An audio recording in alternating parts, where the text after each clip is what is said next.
আসসালামু আলাইকুম। তাসমিনের রান্নাঘরে সকলকে অভিনন্দন। সবাই কেমন আছেন? আলহামদুলিল্লাহ, আমি ভালো আছি। আমার আজকের রেসিপি ডিমের কোরমা রান্না। ডিমের কোরমা রান্না করার জন্য আগে থেকেই 10টা ডিম সিদ্ধ করে খোসা ছাড়িয়ে নিয়েছি। ডিমগুলো ভাজার সময় যেন ফুটে না আসে, সেজন্য ডিম একটা ছুরি দিয়ে দাগ কেটে নিচ্ছি। এভাবে ছুরি দিয়ে কয়েকটা দাগ কেটে দিচ্ছি ডিমের মধ্যে। সবগুলো ডিম দাগ কেটে নিলাম। তাছাড়া ডিমের মধ্যে মশলা যেন ঢুকে, সেই জন্য ডিমের মধ্যে দিয়ে দিলাম হাফ চামচ লবণ। লবণ দিয়ে ভালো করে মেখে নিলাম। মাখানো হয়ে গেছে, ডিম এক সাইডে রেখে দিচ্ছি। একটা বাটি নিয়ে নিলাম। বাটির মধ্যে 15টা কাজু বাদাম, 15টা কিশমিশ, 7-8টা কাঁচামরিচ নিয়ে নিলাম। এখন এগুলা একটা ব্লেন্ডারে জারে পেস্ট করে নিয়েছি। চুলা একটা প্যান বসিয়ে দিয়ে দিলাম 2 টেবিল চামচ রান্নার তেল। দিয়ে দিচ্ছি লবণ মাখানো ডিমগুলো। ডিম হালকা করে ভেজে নেব। ডিম বেশি কড়া করে ভাজবো না, তাহলে ডিম শক্ত হয়ে যাবে। কুরমা রান্না করার জন্য ডিম হালকা করে ভাজলেই চলে। ডিম ভাজা হয়ে গেছে, একটা বাটিতে তুলে নিলাম। ওই তেলে দিয়ে দিচ্ছি আরও কিছু রান্নার তেল। দিয়ে দিচ্ছি 2 চামচ ঘি। দিয়ে দিচ্ছি আস্ত গরম মশলা, 4টা এলাচ, 4-5টা লং, 4-5টা গোলমরিচ, 3 টুকরো দারচিনি, 2টা তেজপাতা মাঝখান থেকে চিড়ে দিয়েছি। কিছুক্ষণ গরম মশলাগুলো ভেজে নেব, সুন্দর একটা ঘ্রাণ বের হওয়া পর্যন্ত।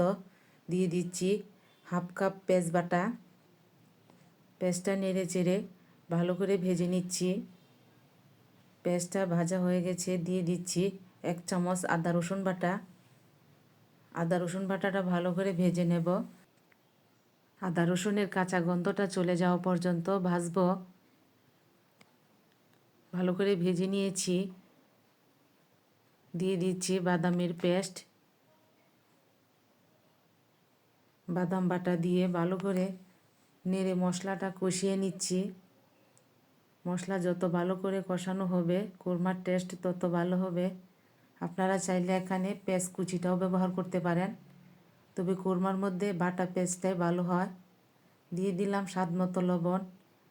1 চামচের চেয়েও কম লাল মরিচের গুঁড়া, 1 চামচ গরম মশলার গুঁড়া, 1 চামচ ধনিয়ার গুঁড়া।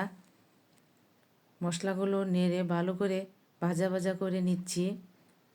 ভাজা হয়ে গেছে, দিয়ে দিচ্ছি ভেজে রাখা ডিমগুলো। ডিম মশলার সাথে ভালো করে কষিয়ে নিচ্ছি কিছুক্ষণ। কষানো হয়ে গেছে, দিয়ে দিচ্ছি লিকুইড দুধ 1.5 কাপ।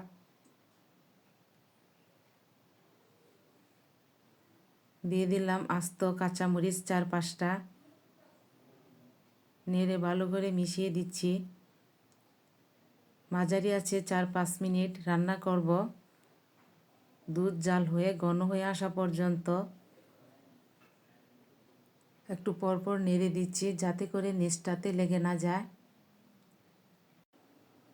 ডিমের কুরমা রান্নাটা হয়ে গেছে, উপরে দিয়ে দিচ্ছি পেঁয়াজ বেরেস্তা। পেঁয়াজ বেরেস্তা দিয়ে নেড়ে দিলাম। চুলা বন্ধ করে দিয়েছি, আবারও উপরে কিছু পেঁয়াজ বেরেস্তা দিয়ে দিলাম।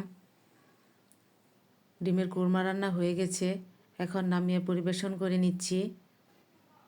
আমার ভিডিওটি যদি ভালো লেগে থাকে তাহলে লাইক দিবেন, কমেন্ট করে জানাবেন কেমন হয়েছে।